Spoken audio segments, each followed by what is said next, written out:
If there's one thing I know about dating, it's that you will be surprised. Y'all wanted a part 3, he wanted a part 3. So here's a little update about how I really have been eating my words for the last few weeks. If you guys saw the last video, you know that I wasn't overly impressed after the first date.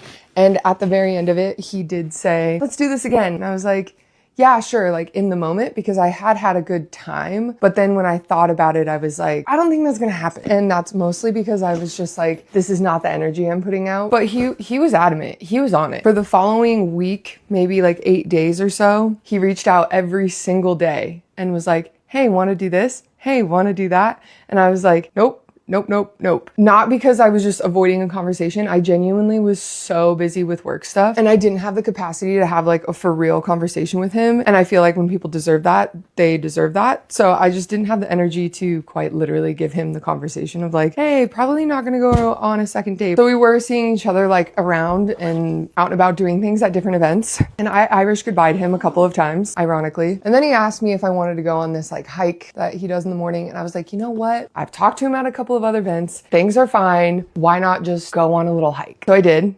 And we got along great. And I figured out that some of the things that I thought we didn't align on were just not correct. So I'm eating my words. And then after that, we just kept hanging out and talking and yapping and seeing each other around. And yeah, we had a lot of late nights yapping, hanging out with my friends, hanging out with his friends, a lot of wine. There were movies involved. There was music and more yapping. And then the last time I saw him was post me sharing these videos with you guys and me blocking him from seeing them and then me unblocking him so that he could watch them and tell me his thoughts. Oh no, my hat. Clearly I'm packing my bags. So that means I'm leaving Bonsko and him because he's here. I think we're both on the same page of like, we don't really know what's happening. Because you meet people in these travel scenarios and sometimes you talk to people for months, sometimes you talk to people for a couple of days after you leave, sometimes you don't talk to them at all. So maybe a seasonal boyfriend, maybe nothing long-term at all, maybe something, literally, I don't know, you guys, there was no pressure on this situation whatsoever.